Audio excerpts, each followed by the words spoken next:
Hi, Maddie. Welcome to Stable State. I'm really excited to be chatting with you and get to know a little bit more about your story and what has gotten you to where you are today.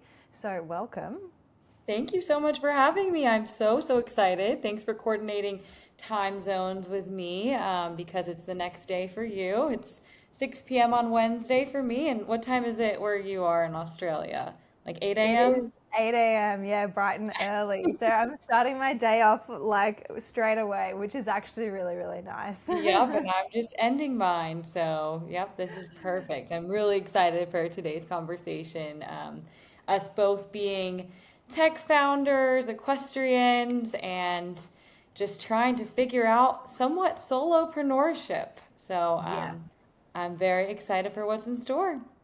Amazing. And I think, like, to start us all off, it would be great for, I think, obviously, our main audience is Australians. And so it would be amazing to kind of let them all know a little bit about who you are and kind of what's gotten you to where you are today. I obviously know a little bit more in the background, but I think it would be great to get a little bit of background and then we can see where the conversation goes from there. Yeah, absolutely. So I'm Madi Sanders. I'm the founder of Elite Equine. It is a marketplace, so Elite Equine Marketplace, and I'm a lifelong hunter jumper rider. I'm an adult AMI, not a pro, but professionally, I actually come from the tech world. I spent nearly a decade in tech sales, business development, marketing, including companies like Arista Networks. So I had these two very different worlds in my life. During the week, I was working around incredibly sophisticated technology, right? And my engineering team, and just seeing how digital platforms could make businesses more efficient.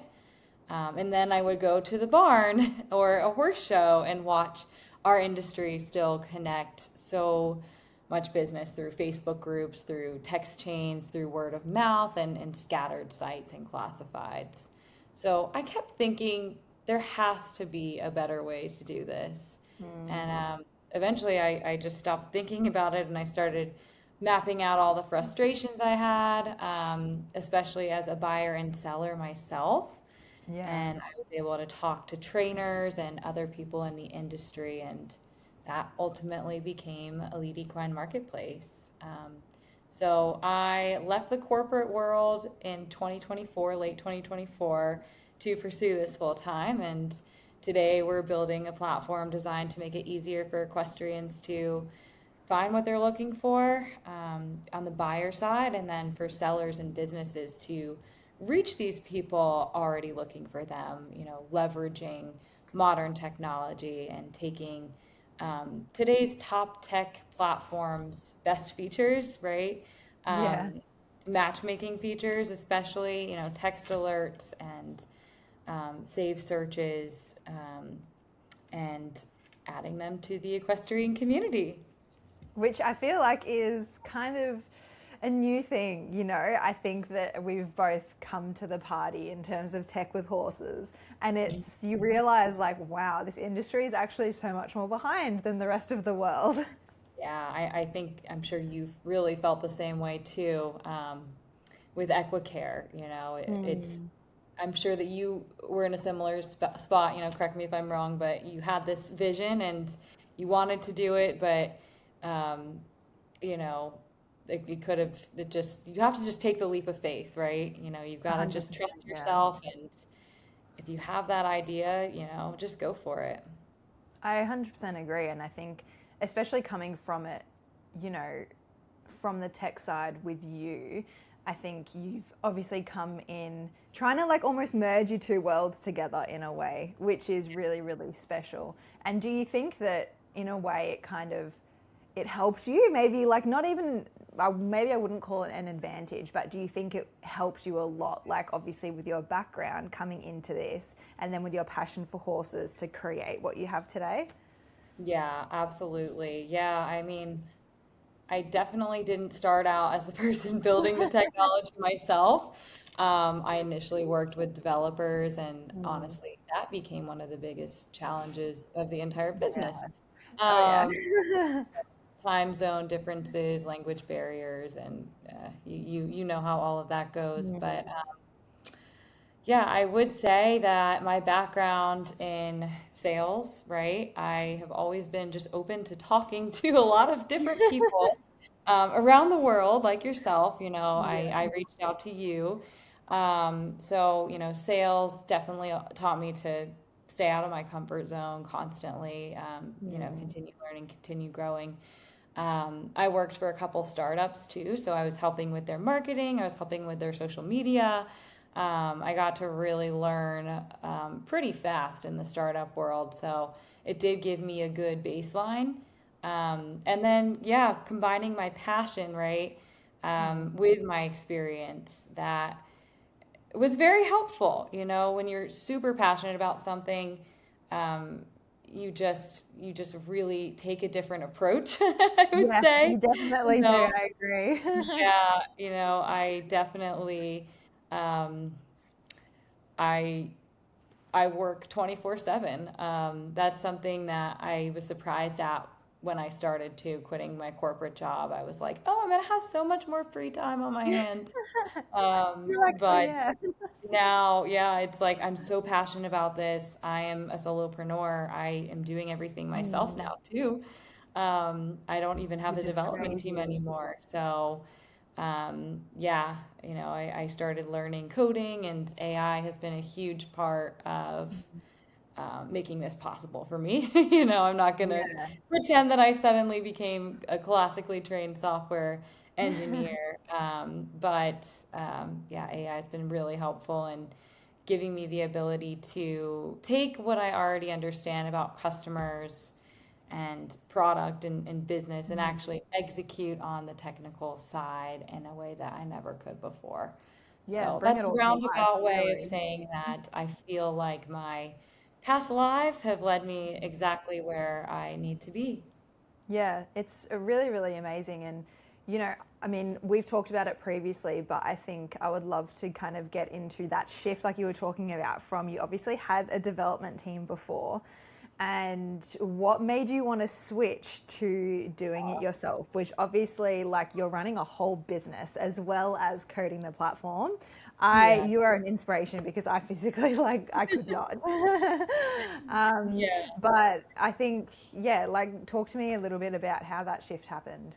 Yeah. Initially, it was time zone differences, right? When I needed something done, Mm. there was just a constant process of trying to sort of translate what I could see so clearly in my head Yeah. into something that someone else could build. And because I myself I'm the customer, I'm the buyer, I'm the seller. Um, I wanted to be able to react quickly. And if someone also gave me feedback in the early stages, or I saw something in the user experience that wasn't working, I didn't want every single tiny change to require this Mm. long back and forth process. So eventually I realized that I wanted and needed control over the platform. And in order to do that, I needed to figure out how to build it myself, to deconstruct it and reconstruct it, right? Mm. So Which is a that huge feat, like just the taking timer. that on. Yeah. And I have a team of interns that help me with my social media. I mean, Equicare, y'all are so good at your social media. I know you're mainly running that, Nicole, and you do such a good job. That's one of my I'm not as good at social media, but I have a couple interns that have really helped me with my TikTok presence and Instagram. So It's I a do lot have to some do, help, everything. but behind all of the tech, it's just me. Yeah, no, it's crazy. And do you think that that's something that you want to keep in house now that you have realized the amount of control that you can have over it? Do you think that that's something that's going to be really like a priority for you going forward, is to always kind of maintain that, even if that means you end up like getting one of your interns to learn how to do it or something like that? Do you think it's something that you want to keep in house? Yeah, that's a good question. I think I probably will end up eventually partnering or hiring someone to help me with this, but we're so early, startup phase, that we need some real growth to happen before we can do that. And that's, I think, how a lot of startups start. It's bootstrapping, right? Mm. So I'm Yeah. in the bootstrapping phase, and once we get out of that, um, there's a lot that's on the roadmap that I have coming, and I feel like that's going to just help spearhead our Mm. growth here. So eventually, I will, and I do have some relationships with some web designers that are equestrians too. So I Oh, think that that's would be the awesome. goal is to kind of keep it in the equestrian realm Yeah. as well, just to have someone that also really understands the industry and the market. I think that's so important, and it's something that I really, really am passionate about as well. Like when we start hiring like proper employees, apart from like obviously the team of like freelancers that we have, even still, like the people that do help me, it's the same as you. Like they're all, apart from my developers, they're all horse related Yeah, because, and they're all horsey. It's such a crucial part that if they don't understand what you're trying to achieve, right. then it's just really hard for them to be like passionate in the same way that you are. And I think, I mean, no one's ever going to be as passionate as the founder is because it's your baby. But I think when they can understand, and obviously because tech is still so new in the equestrian world, I Yeah. think both of what we're doing is still very new and exciting and a bit uncharted territories that they can easily kind of get quite excited about it because I mean like before you like in the hunter jumper world and just in the US in general like you're still using Facebook Marketplace like Yeah. and you're Yeah. just scrolling on end like hoping that you're going to come across what you need. Right. Yeah, I completely agree. And I think, um, yeah, I think the mistake technology companies sometimes make is Hmm. telling people, the way that you've always done this is wrong, right? Yeah. So it really doesn't work, especially in horses. It's a very traditional audience. And frankly, I don't think that's true, right? Facebook, Hmm. it creates a lot of connections. Yeah. And this industry is so built on relationships and reputation and trust. So Yeah. technology is not replacing those things. Hmm. It should just really amplify those things, and it should Yeah. make it easier for those natural things to happen. So that's a challenge that I encounter. I'm sure you do too, is this industry can be a bit resistant to change. Oh, I've sold all my horses off of Facebook, so why would I try you now? So I like to kind of advertise that I'm not trying to replace what you're currently doing. I'm not trying to replace these relationships or Mm. word of mouth. I'm just trying to make discovery easier and give people better tools, Mm. and create connections that really might not otherwise happen. It's all about matchmaking, very specific search criteria, opting into alerts to get notified when that search criteria actually hits, so that you see that right away versus having to scroll and scroll and scroll, and just hope that you find a diamond in the Yeah. rough, or on the opposite end, hope that your horse gets seen by the right audience and you're not Yeah. getting rogue messages or scammers even, so. Yeah. Yeah, so I like to say that, and it's on my web page too. It's technology that's inspired by tradition, and Mm. that's really the I love philosophy that. behind what I'm building. No, it's so special, I think. I mean, everyone dreads the whole buying and selling process. I know we've both been there, like, I mean, I've even sold horses before and it's taken them like 2 weeks to get seen by the right people. And then by the time they get seen, people are like, why has this horse been on the market so long? And I'm like, you're telling Right. me, I don't know, like, there's nothing wrong with her. But it's 100% just you're not trying to take things away. And it's the same thing that I always say, like, you're just trying to enhance what's already there and just like in simple terms, like just make it easier. Like it really shouldn't be that hard. Right. Um, and I think that, you know, it will, especially for buying and selling horses, I feel like it almost creates this domino effect of, somebody might be selling a horse that's maybe very stressed financially in that moment. And the longer they keep that horse, the worse it gets for them. And when you create a platform that can kind of seamlessly make that process a lot easier in a place that they can trust. Like, you just know, like you said, that they're going to be seen by the right people. All you have to do is search, and it just makes that process less daunting and less like, oh gosh, now I have to put my horse on the market. Like, now we're going through this whole headache, because I feel like that's the mentality around it, like, currently.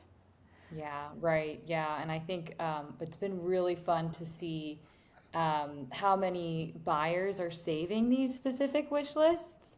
That's So awesome. I get visibility into, okay, this specific horse is hitting the market. These specific keywords are pretty Mm. popular.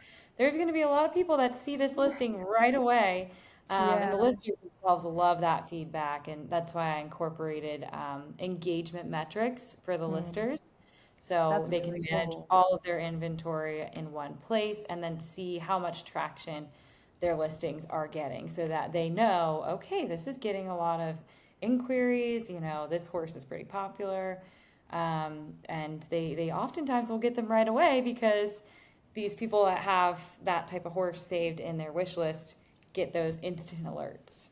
So That's it's really so, instant gratification a lot of times. yeah. I And love to it's see. so clever. Like, you basically, you're, yeah, you're literally, like you said, being a matchmaker instead of Yeah, just waiting there and every single day having to spend half an hour scrolling through everything. You can just get notified straight away, which is right. just, I, I mean, it's a new thing. Like, I mean, nothing like that really exists. Even on normal kind of buying and selling platforms, you still have Yeah, to physically look.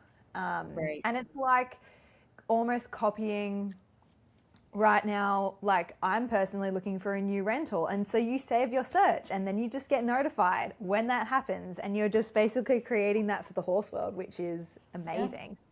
yeah. And yeah, it's so special, I think, what you're doing. Well, same I with you. Same with you. thank you.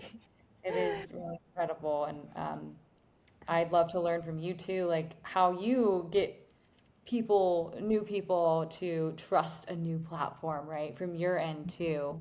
Definitely curious to learn how things started and how you find is the best method to sort of build trust with your community too. Yeah, it's definitely, I feel like we've had similar struggles when it comes to that. I think horse management and all of that, especially, there's this stigma around it, around, like, that's just always how it's been done. So why would I change? Because that's just, we've been using the whiteboard for decades and it's fine. But then when you actually question them, I'm like, is it fine though? Yeah. And I think that has been the biggest struggle for us, is getting people to, like you said, trust something new, because it's not only a new platform, it's completely new, kind of almost wave, I say, for the industry Yeah. as a whole.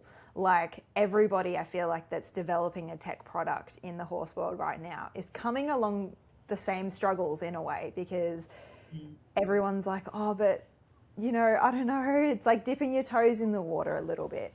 And I think trust is, like you were saying, trust is so huge in the equestrian world that I think we have gained a lot of trust by the community generally. And that's where a big priority for us was social media, because in my mind, I was kind of thinking, like, if we can get them to trust us through social media, and if we can get them to trust us when we go to events, and I physically go to these events and I'm chatting to people, or we sponsor a lot of classes and we are just giving away prizes like to Yeah. EquiCare, because I just want people to use it and for people to understand that it's really not like that scary. And when I'm physically going there and doing these things, they can come up to me and ask questions.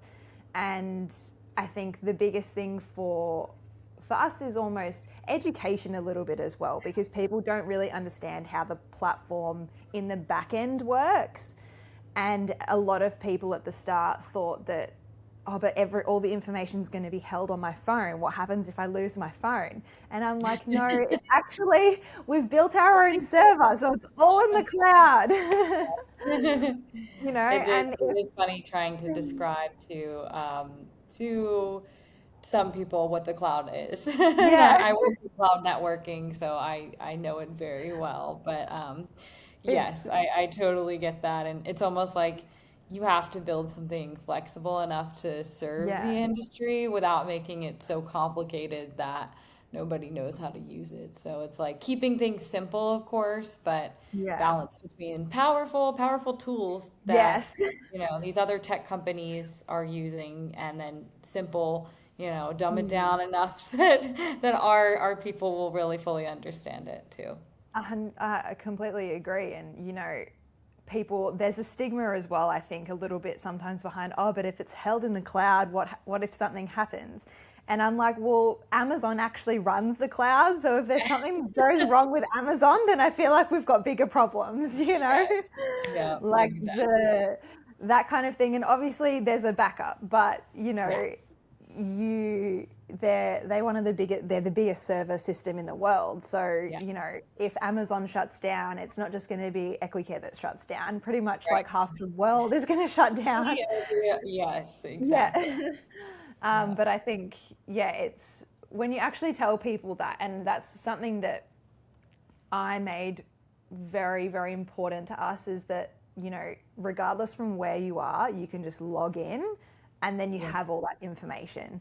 Because I think, especially for horse people, like the amount of friends that I know that like go through phones like toilet paper because they get stood on, or you're on cross country and it falls out of your pocket and it's yeah, gone.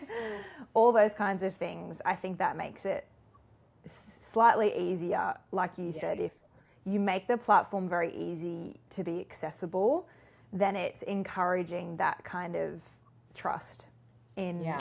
make it a little less daunting, and make it a little bit easier.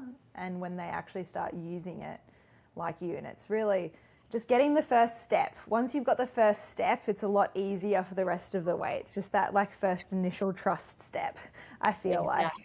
Yep. Taking the leap. Yep. Yeah. Yeah. And then, once they're utilizing that sort of tool, it's like, wow, how did I not know Mm. about this They're like, before? oh my God, what was life like before this? Yes, exactly, exactly. And that's the best part, I think, about being in the tech industry is um, it is so cool to see reactions like, whoa, I Mm. didn't know this existed, and this is so Yeah. cool. All of these features. I struggle, I don't know about you, I struggle how to market all of the different features that I'm Oh my building. God. I I'm like, know. there's a lot to it. So, I'm right now creating sort of like a buyer, seller, advertiser page that users can go to and use as their reference. But yeah, and you too, you've got a ton of different features too. I know. And I mean, how do you pick really? I feel like, you know, every time I try to create a flyer or some sort of thing, I'm like, I don't know which one to choose, because for Yeah. me they're like all equally important. But at the Yeah. same time, sometimes I think less is more. But from your point of view, do you think like, have you found certain ways and little tricks and things like that that you think have been able to get people to, I would say, almost digest what you're doing in an easier way? Yes. I use ChatGPT a lot. Nice. Not gonna lie. I think I will write everything out. This is kind of Yeah. what I did when I first started too. I like wrote everything, I tried to really position it from, there's really three tiers of who Mm. my audience is. So it's the buyers, right? Yeah. It's the sellers, it's advertisers too. We have an advertising, we've got a media kit, and we do more on social media. Mm. Um, so I really kind of siloed first and foremost buyer seller. And then I wrote down all the different features for the buyer, all the different features for the seller, advertiser too, in our media kit. And then I just said, please simplify this and make it not so wordy because Yeah. I add way too many words. And then I can kind I of see feel from there, you. okay, narrow this down. And then it's still too much, and then I kind of sift through Yeah. and I try to do like 5 bullet points, for each Yeah. one. Combine some of them and mix and match and try to find some mock-ups that match each point too for visuals. Mm. But it's always a work in progress. I'm constantly changing things. I'm Yeah, I feel constantly like changing you my messaging. write out a Keep it flyer work. one week and then the next week you're like, nah, that's shit. We're doing that whole again. Yes. I have totally in the middle of the night, I don't know about you, but in the middle of the night, I wake up and I have this idea Mm. of redoing my web page, right? Or Yeah. my About Us page, and I just type it on my phone. And then the next day, I'm like, okay, we're getting to Yeah. this. We're going to do this. So it's constant evolution and yeah, constant new ideas and inspiration, which is so fun to talk with people like yourself too. I Mm. think it's great to bounce ideas off of one another and gain inspiration. I know for me, your social media Thank and you. your TikTok and such, that inspires me. I'm like, I need to do a day in the life. I need to do more, personal stuff because I do think that Yeah. builds trust. Yeah, I think it's such a balancing act. I know, like I feel like I'm the same as you. I get this idea and so easily this whole maybe plan I had in my head of what today was going to be like just gets like Yeah. totally derailed and I'm like, Yes. okay, we're doing this from scratch.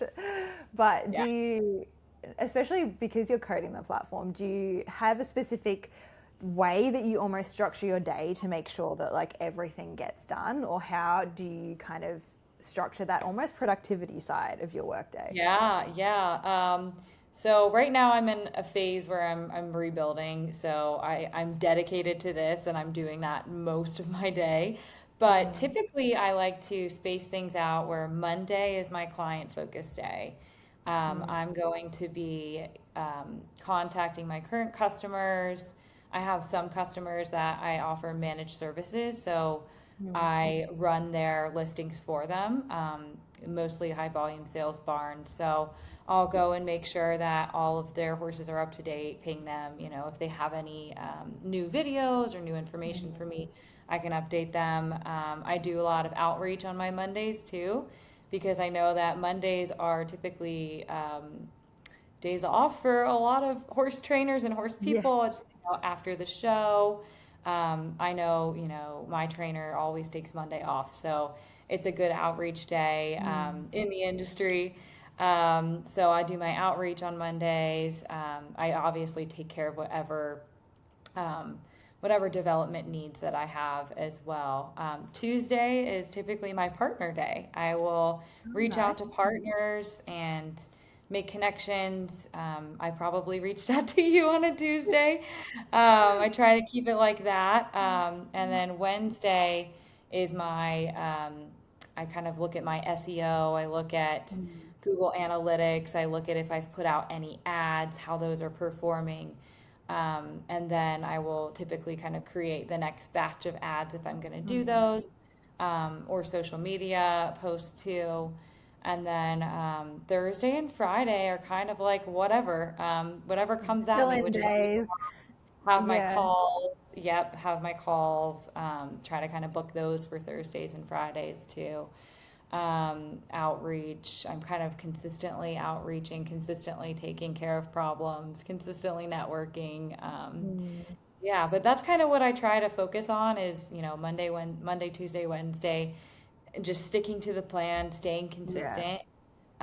But yes, like especially now that I'm doing this overhaul myself, I know that this is going to take me a few weeks. So that's my first and foremost priority, to really get this all finished and working well, and then I can get back on track with my schedule. But what about you? Do you have a more systematic weekly schedule, or is it sort of wherever the day takes you? Because, I mean, these things, you always think that you're going to get them all done off the Yeah. checklist. But they always take a lot longer than anticipated. There's a glitch or a hiccup of some sort, and you get side railed. So Oh, I know always. it's hard to really stick with the schedule being an entrepreneur. Yeah, I think it is 100% like you're saying. It's crazy. You can start with the day with like all the things that you want to get done, and then there's just one thing that happens, and then okay, everything gets pushed to the end of it. And most Yeah. of the time, like you're saying, it's like you get an email saying like, "Oh, I've been logged out of my account and I can't get back in," and you're like, oh, "Okay, now we're going into damage control. Let's figure Yeah. out what's going on." Yeah. But I think I kind of operate on a similar structure as you. Like Monday is my outreach day as well. And I try to have, like almost set things that I get done in the week. Like Monday is outreach, Tuesday we have a podcast and the blog that goes live. The podcast is obviously every second week. And then Thursday is newsletter day. And then in between that, I would say those are like the non-negotiables that get done. I would say every week, and either on Sunday or Monday, depending on like really if I've worked, over the weekend or not. I'll batch all the social media. I definitely think that I've learnt the hard way that you have to batch and plan social media. So I run everything. I run like the whole business basically off like a Notion dashboard. I'm a big Notion fan, and I've got like all of the projects lined out and all of the tasks and the content calendar and all of that. But I've spend a lot of time on like either Sunday or Monday just batching the whole week of content, because otherwise I feel like it is one thing that just eats into the week so heavily. But I'm similar to you right now that we're going we're in a bit of a building phase. So I'm at the moment completely redesigning the whole onboarding for the app, which is fun. So at the moment, a lot of my time is spent in designs and just, going back and forth with my team on like, okay, do we like this? Do we not like this?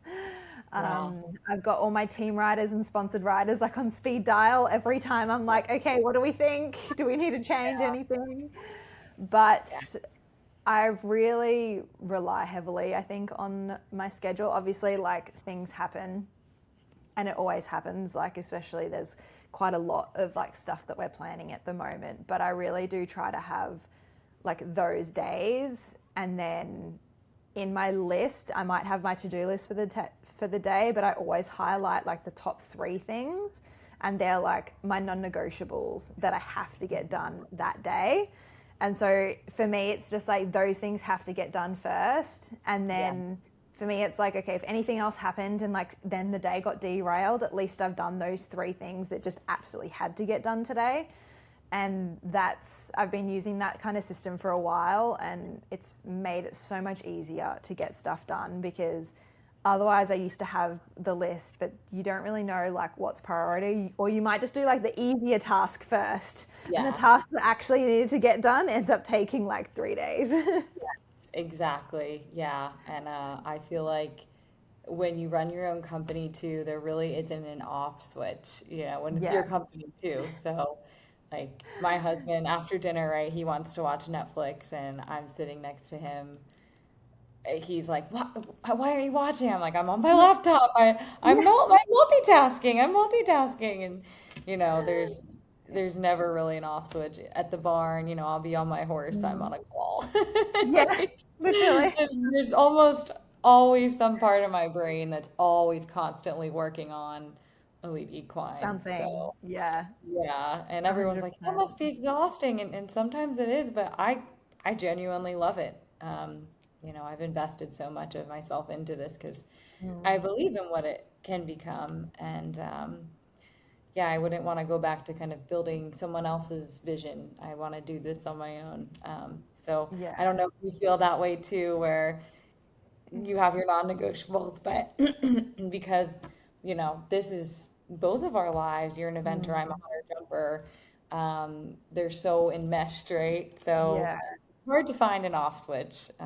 It is. And I agree. I think like when you are so passionate about it, it doesn't really feel like work. And like obviously some weeks can be hard, and like I think this is definitely the hardest thing I've ever done. Like it's way harder than just like going to work and coming home, because there is no off switch. And as much as you love it, like mentally, some days I'm like, I want to throw my laptop across the room. Like I know. You have those moments. Yeah, I think that's the part of entrepreneurship that people don't always see. I think a lot of people see, oh, you get to work for yourself. You get this freedom. You can work from wherever. You can travel and do your own thing and go on your own hours. But that doesn't necessarily mean that you work less. Yeah. Sometimes that sort of It's freedom actually just means, kind of the opposite, I feel yes, like. yes, yeah, it's like you get to choose what you're willing to work incredibly hard for. Yeah. So yes, I definitely feel that I work way more hours than I did at corporate, Mm. but I wouldn't trade it for what I'm doing. No, Wouldn't like trade it I think for it's anything. That's what I meant to say. yeah, and it's at the end like you're working for yourself and Mhm. everything you're going to physically see as much as you put in is what you're going to get out. And I Right. think that's very obviously different to the corporate world. And I think I was actually having this conversation with a friend the other day. She was saying, "Oh, I've got to get up at like 4:30 to go to the gym because I need to leave the house by 6:30 to get to the office by 8." And I'm Yeah. like, "Oh my God, like I feel like once you, and there's nothing wrong with that, but I think when you work for yourself, you realize how much more freedom you have, even just in Mhm. like the small day to day things. Because regardless of if you're working, you could work like just half the day, but your half the day could still get all of the amount of stuff that you need to get Right. done. Yeah. And when you are working like a 9 to 5, I think, yeah, you don't realize almost how much freedom is taken away from you in like in a way that you Yeah. start working for yourself and I physically don't know like how I would go back to working like a corporate job Yeah. because it's Same. crazy, Same. especially when you have horses. Like I'll go ride my horse like on my lunch break, but then most of the time I'll end up like just taking my laptop out there and I'll just work out there for a couple of hours as for like a change of scenery. But it's yeah, you couldn't do that otherwise, which is I Oh feel yeah. like I would the take calls when I was on my horse, and it would, I don't know if you did this too, or I would just rush from my call if I had to be on a Zoom mm, and like figure out how to make myself look presentable after yeah, like sweaty helmet hair. So yeah, that's just the one tying up part. a slick bun and no one notices. Yes, like the one part about working in this industry is I don't have to report to anyone that doesn't fully understand it. If I Mm, have to leave early yeah, for a vet appointment, it's yeah, different than, going to the doctor, right? But yeah, I think that's the beauty of working in mm, this industry is everyone understands that. I can take my yeah, calls from my horse if I want to. yeah, Um, and I it's have my fine. my hair and I'm Yeah, always wearing a hat. yeah, pretty much always. Show my helmet hair. So yeah, No. yeah. I think, when you left the corporate world, did you get like scrutinized? I mean, I definitely feel like I did a little bit. That Yeah, to me was an interesting transition. Um, I definitely can sympathize with that. I think that people, oh, I had a lot of like kind of, I would say almost doubt in a way. yeah, Like, especially because for the first, I did a bit of a slow transition. Like, I left my like full time event management role and went to kind of a bit more part time casual. And then I kind of went from that to like a cafe. And then yeah, I just as like, because I found that mentally, even working a job that was quite like mentally draining, even if you're doing it casually, to come home and like then work on your own stuff. I was like, yeah, I want to work on this so much, but my brain is just like gone. yes, yeah, So yeah, that's when I went to like a cafe. But I feel like even through that whole process, everyone was like, you're really taking all this risk. Like, what if it doesn't work out? And yeah, I'm like, well, oh well, if it doesn't work out, then like I can easily go back to my corporate right, job. Like I have right. got that many years experience that like anyone would take me on. And And to show that you made that jump, people are gonna yeah, be like, yeah, that's really cool. That person is really brave, and they also mm, added more experience to their Rolodex. So yeah, I yeah. feel the same way. I think as well, like I would say that I lost quite a lot of friends as well in the process because I wasn't getting paid for the first year.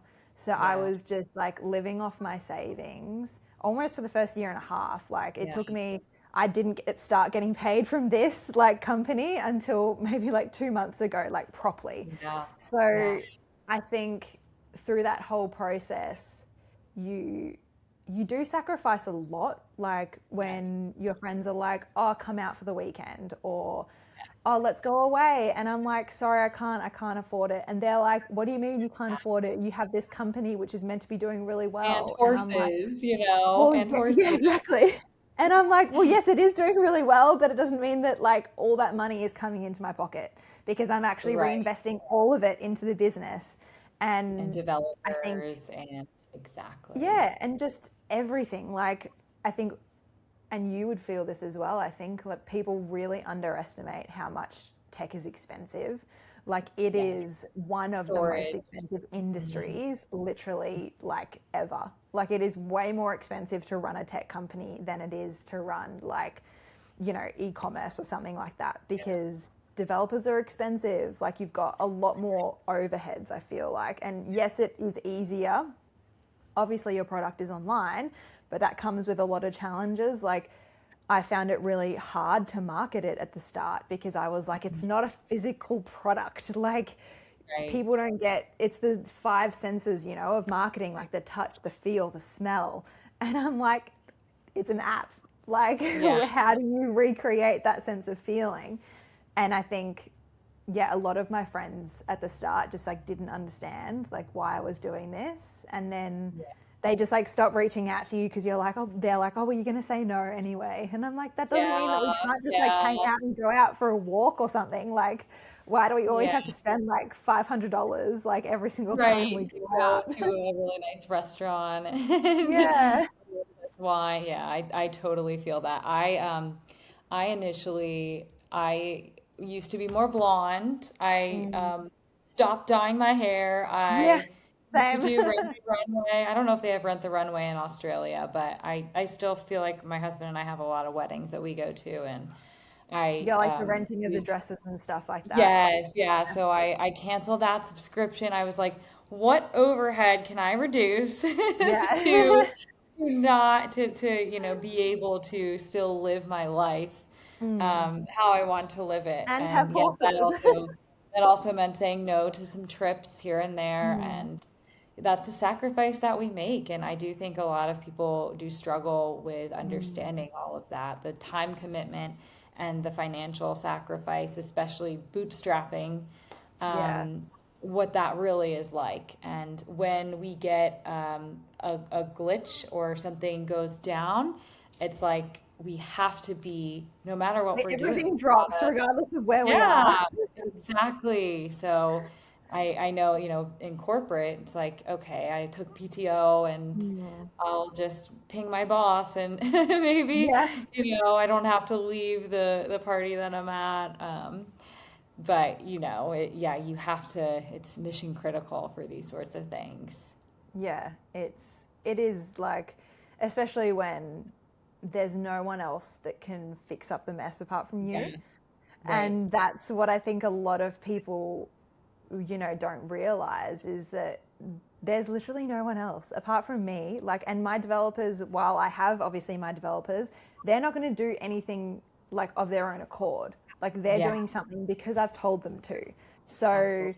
you know, if something happens, yes, I need to drop everything and tell them because there's literally no one else that's going to do it. And most of the Yeah, time, it can't wait till Monday because people are, it's like, for instance, if Instagram went down or if Facebook went down or if like Google, like your Gmail went down, people need that information like right then and there, not yeah, like, oh, exactly. it'll just wait till Monday. And then also, losing customers too, if that happens, that's always a Yeah. scare. One thing goes down Yeah, it's that, always so scary. I you like have to freak out every go. single time it happens. I'm like, does that mean that they're just going to stop using it? Oh my God, I hope not. It's like always replying to them, like literally within 5 seconds, like, I'm so sorry, we're on it. Please just thank you for your patience. Yeah, yeah, exactly. And that's when it's great when you have the initial people that join your platform. Typically, it's Mm. family and friends, right? Yeah. and they're the ones that are not going to leave you. I feel like I've had a lot of conversations with other founders, and I've been asked this before too, like, how did you first market, and what was your Mm. go-to-market strategy first and foremost? And, for me, it was family and friends because I knew that they wouldn't judge if, something fell Yeah. apart, and that they could give me true feedback right away. So yeah, it's challenging because now that things are growing, and for you as well, it's not Mm. just family and friends, it's Yeah. perfect strangers that could really throw a fuss. So Yeah. it's definitely one of those things, yeah, for sure. It's always so hard, and I feel like it wasn't until really recently that I think that we've grown a lot more than like I sometimes give myself credit for. And we're getting more and more customer service emails, or we're starting to get like the first like hate comments, Oh which is like no. really like weird. And some Yeah. of them, there's been a lot recently, or I wouldn't say a lot, maybe like a few that are like they're kicking up a fuss because like the app's not free.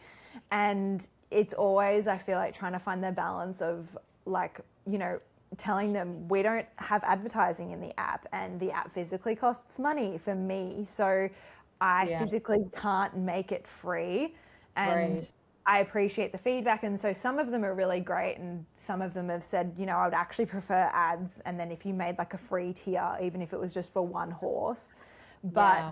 it's always hard when I feel like you start to get the pushback a little bit, or like we had a carousel go like really viral on Instagram, and everybody was saying that there's spelling mistakes because like we're Australian and the post has gone viral. So it's obviously gone to like the US and everything like that, where there's Yeah. spelling mistakes. And people are like saying, oh, you can clearly see this carousel has been made with AI, and like it's just slop, and like all these like hate comments. And Yeah.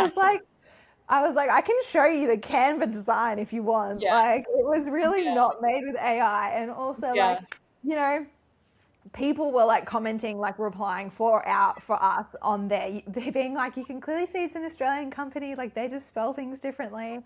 And they were Yeah. like having these full arguments. And I was like, oh my God. That's so funny. What word was it spelled? It was, where the S's and the Z's always mix for us. Okay. Okay. So Yeah. it was like organize and like all those Oh, kinds yes. of words, Yeah. British where is like it's like that. we've put S and like they Yeah. think that it's spelt wrong because it should be a Z. And Oh, right. Yeah. Yeah. No, I that's was so like, true. that's not even that bad. Like, it's Yeah. not Not at like it's all. even that obvious. And they were like, this is such AI slop. Like, this is bullshit. And I was just like, okay, you guys are really passionate about this. Like, Yeah. Oh, it's that's funny. so I funny. always like the keyboard warriors. Like, it's just a carousel, guys. Like, relax. Yeah, seriously. It's better than the time where my development team accidentally posted, they were we had a dev server and the live server. They accidentally Yeah. posted on the live server a No. selfie. And I don't know if you've gotten to really like go play around with the platform, but if you're a lister and you select Yeah. the featured subscription, that means that the listing, that first picture that you choose, will automatically post to my Oh, no. TikTok, my Instagram, and my Facebook, and it'll include the caption and Oh my everything too. gosh.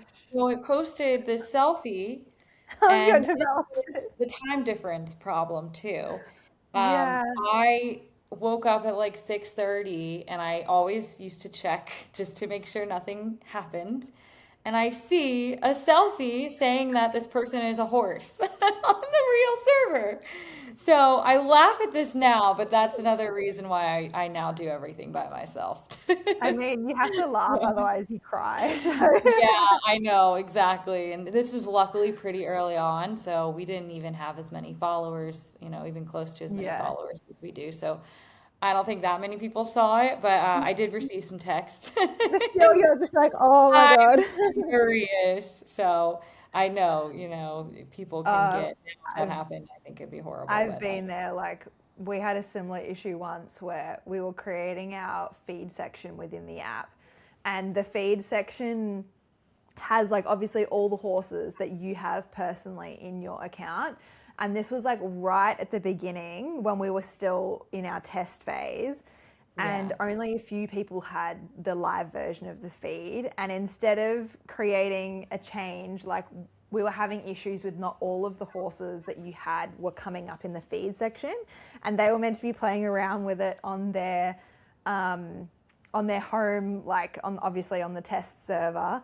And so they'd created all these dummy horses that all had the most weird names, like feeding that, like, you know, would be not safe to feed a horse because obviously Yeah. they don't know what they're talking about. And they pushed it to every single person that had the app. Oh, no. And the amount of messages that we got, like, of people being like, you know, this is really like like I'm getting all this information. Like, does that mean that like my horses are getting shared with everyone? Like, this is confidentiality breach. Oh, And I was like, yeah. no, like, this is just the developers. Like, I'm really sorry.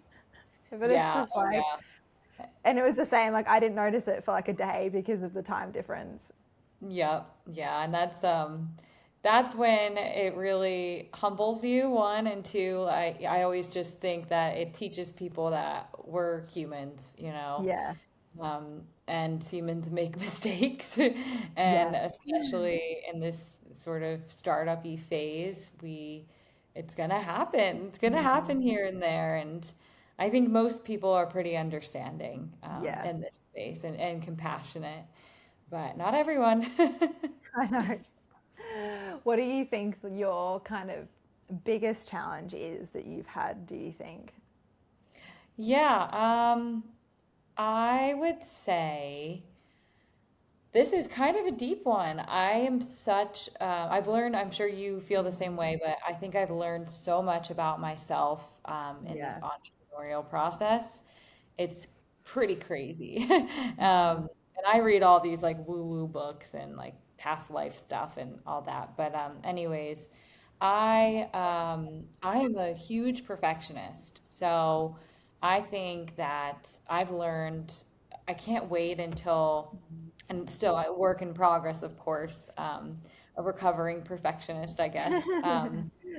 So I've really had to come to terms with, things aren't going to always go perfectly well. Um, the release that I think is great, the new features might not be taken by others in the same way that I would want it. I might not be exactly where I want to be financially yet. And, um, it doesn't all line up. It's not all linear, right? There's going to Yeah. be so many ups and downs.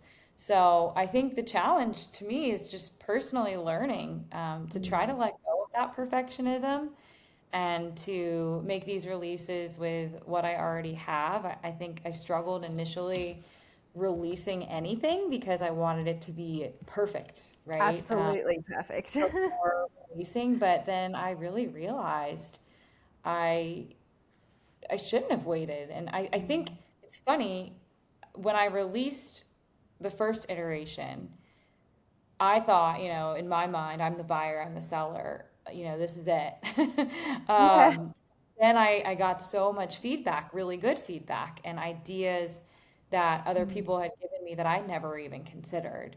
And so I feel like I learned so much faster by building, releasing, and then listening and adjusting. Yeah. So yeah, just dealing with my perfectionism and trying to be a little more go with the flow, and not waiting until I feel completely ready with anything. Yeah.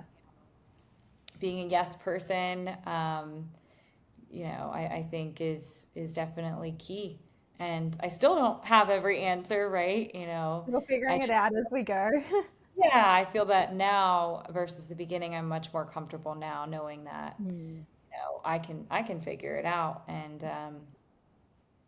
yeah, I just think uh, good piece of advice is don't wait until you're ready. If I hadn't waited until I knew how to build a technology company, and if I had tried to understand every piece of software development first and had the Yeah. perfect business model, um, you know, what I have now would not exist because it's so based upon customer feedback. I know that was a bit of a roundabout way, but yeah, entrepreneurship, it is truly, you learn so much about yourself more than Like a you mirror, ever honestly. realize. Yeah. Yeah. What about you? I would say actually probably quite similar. I think that coming from like my event management background, it was the same. Like everything always had to be like so organized and like perfect. And I think like I was almost scared of failure before, whereas I feel like obviously like through a lot of like the mentors that I've had and just the general business journey, like some of the biggest like business owners that I've spoken to have said, you know, like it's actually awesome to fail because you learn so much more from that than you do if you keep succeeding. And most often, and this is something that I tell a lot of like my friends who might come to me for advice, is that like you actually learn more from your failures than you do from your successes. And I Yeah. think that was, it took me a really, really long time to wrap my head around that almost. And I Yeah. think that was the biggest challenge, like always putting so much pressure on myself and almost like stressing myself out so much because things weren't perfect when actually like it's fine. And the worst case scenario, yes, obviously you want everything to be perfect all the time, as perfect as it can be. But if something does go wrong, like what's the worst that's going to happen? Like Yeah. really, like no one's going to die. Like, you know, if something goes wrong, like it's a piece of advice that sticks in my head that my dad used to tell me all the time. And he always says, you know, if you think of the worst case scenario of what could happen, and if you're okay with that, then just do it anyway. Because, you know, in my case, the worst case scenario is, okay, there's an issue with the app or something goes down or whatever, and then you fix it. Yeah. And I think that that was a big challenge for me at the start, and just trying to always be everything. I was very bad at delegating at the Yeah. start because I just wanted to have control over everything. But I Hmm. think something that I've really learnt is that there are things that I should be doing and there are things that other people should be doing, Yeah. because there's only one of me. And, you know, things like this podcast, for instance, I could edit it, but it takes a lot Yeah. of time. So I It get does. someone to edit it for me. And those kinds of things is the perfect example of like something which I could do, but it's just not the best use of my time. And I Right. think that as the business has grown, especially, that's something that has like come to fruition so much. And even now, like we have a CFO now in the company, and it's like been almost a whole transition for me because I'm used to just approving everything myself. Like I got told off the other day because they were like, Nicole, we didn't approve this as well. And I was like, oh shit, like, okay, it's not just Yeah. me. Yeah. Right. Yeah. But Learning to actually just delegate. learning to, yeah, and to, like, it's okay to like depend on people sometimes, like, and not, you don't always have to do everything yourself. I Yeah. think, especially when it's your business, like you obviously are just so careful with everything that you do. Yeah. Absolutely. Yeah. No, that is definitely a good key thing to remember. And it's hard. It's easier said than done because I think many entrepreneurs are the same kind of personality type, you know, the ones that at least stick with this, right? Yeah. We do see a lot kind of come and go, but Yeah. because it's hard, but if you're stubborn like us, yeah, you have to learn how to manage your time and delegate and fail. And I think that what we were saying earlier reminded me. I was typing it up while you were talking. I was like, this is a quote that I just read on Instagram somewhere. It's like, if you knew you were 100 fails away from success, I don't remember what the Mm. number was.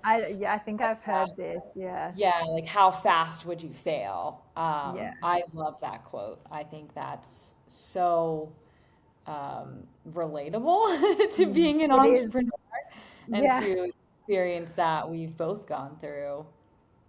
Yeah, I completely agree because when you put it into context like that, like you would want to fail so fast. You'd be like, okay, Yeah, let's fail every single day because in yes, 100 days, then we're going to succeed. And exactly. it's so true. I think like especially on this journey, like there's always going to be competition. There's always going to be the people that come, and I used to stress out so much when like there'd be maybe someone kind of coming up, but the amount of I guess companies that have tried to do what we're doing, Yeah. and they start and then they kind of like 6 months later, like you just have never heard from them again because Yep. I think especially with AI these days too, everyone's like, oh, I'm just going to start a tech company, but then they Yeah. don't actually realize like how hard it is. Like it's Who's the gonna run it, coding is right? just the first Exactly. step. Who's gonna do the marketing? Who's gonna run the social media? AI can only do so much. Yeah. Um, so and yeah, you need the face of the company too. So you have to be super comfortable, just Mm. getting out there and meeting with trainers and horse owners and going to the horse shows. Mm. You really do have to be a certain personality type to be successful in this world. But I think you and I both have it. So Yeah, I agree. I agree definitely. And I always think to myself, like, the new company coming along, like, they can try to copy you as much as they want, but they're never going to be you. And that's right, something that's always sticks with me. Like, we've both obviously spent so much time building the communities that we have. No one that's coming in is going to replicate that straight away because there is right, already all these people that have your trust in your community. And I think now I almost turn that competition into like almost ammunition in a way because I'm like, it's flattering if you think about it in the right way that they're trying to yeah, copy what you're doing, like exactly, you're obviously doing something right for someone yeah, to want to copy it. And they exactly, can try all they want, but they're never going to be able to copy you because like our brains are ours. yeah, And I exactly, think that it's the, like you were saying before, like you touched on quickly, like that kind of mindset of an entrepreneur that you need to have is yeah, that kind of just perseverance and being able to, and obviously takes a lot of time and a lot of failures and the whole journey, but when you reframe that, it can change, I think, everything completely because otherwise it's so easily you can easily fixate on all of those little things so much that it actually is kind of like your detriment and you end up going down instead of up. right, exactly. Yeah, I think that was such a good learning process for me, and the process is reframing my mindset over every little failure and trying to exactly like you said, just stop Mm. being scared of failing. And what's the worst that could happen, right?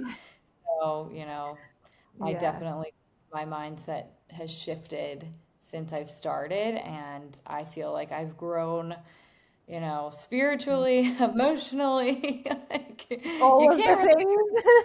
do more. So, yeah, I think I it's know. been an incredible journey. I wouldn't trade it for anything. Yeah, I completely agree. And I think that's the perfect kind of summarize to come to our last question, which is something that I've been asking everyone. And it is, what is the best piece of advice you've ever received? Hmm. Let me think on this. I feel like I threw out some good ones already about the failing fast and failing hard and not waiting until things are perfect to release what you've got. Mm. Um, let's see. I think my dad has always been all about positive attitude, right? And this kind of Mm. tails what we were just talking about. Um, I would say just having a positive attitude, looking at the glass half full always. Mm. You can always find, if you're looking for it, you're going to find something negative, right? But Mm. if you're looking for the positive and always just reverting your mind to the positives and being grateful, right? Being grateful for this life that we have been given with horses, Yes. especially, and that amazing special connection. I would say just best piece of advice in life and in business is look for the positive always and Mm. look for what you're grateful for. Um, I think overall that trumps every other kind of business person's advice for me, and it applies to all of life, you know.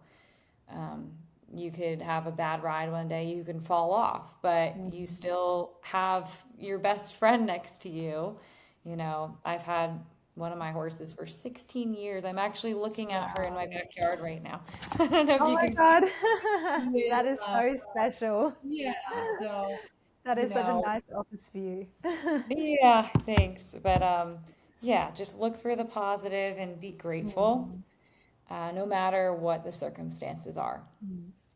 No, I think that's really powerful advice. And I think something that everyone needs to hear because the power of your mindset can honestly change everything. It is Yeah, the one thing that you have complete control over. And it's always the saying, right? Like, regardless of what happens, you can choose how you react to it, you exactly. know? Yeah.